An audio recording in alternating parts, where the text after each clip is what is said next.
We have this American dream of what dinner time looks like, where you have the full course meal, the table's covered. And a lot of these people that we've been interviewing, a lot of these individuals, don't have that. They're lucky if they have 1 or 2 meals a day.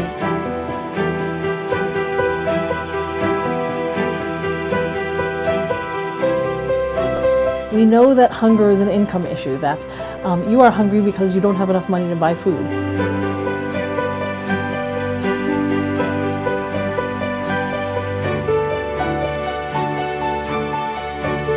Food Bank of Alaska collects research on who's hungry in Alaska, and we have some good statistical research. We know income levels and demographics and what kind of places that they live. What we don't have such a great sense of is stories, what it feels like to be a hungry person.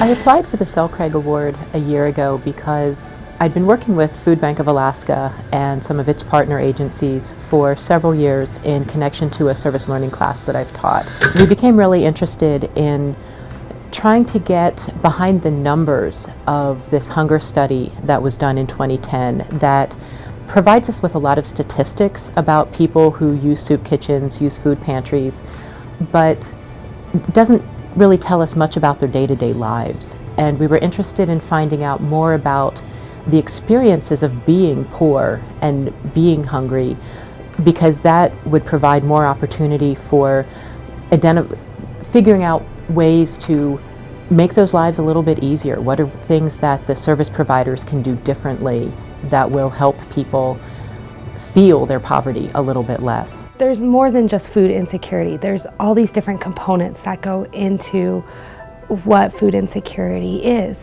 And the biggest thing that I've noticed, one of those components, is that need to eat together and to be sociable. In fact, people are sharing their food across households, within households, and this really doesn't work well with the administrative structures we have. I mean, people register for pantries, they sign up for food stamps, and that's done at the household level, and really doesn't have room for having your neighbor come over to eat with you. And yet, that's really important for people to be able to do.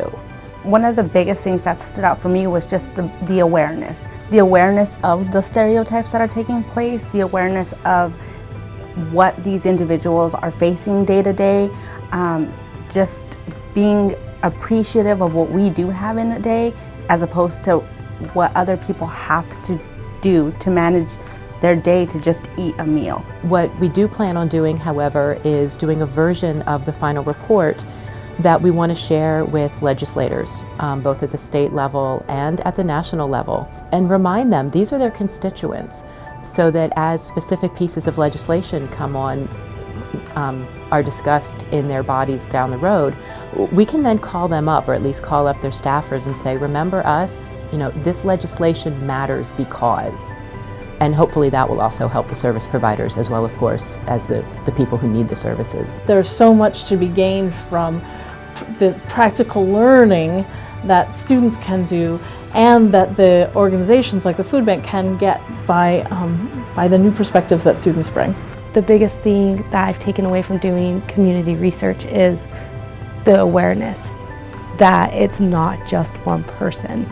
We have been interviewing multiple individuals from multiple backgrounds, and it's really opened my eyes that community research is important to understand people's stories and to be able to educate others and to teach them about their stories.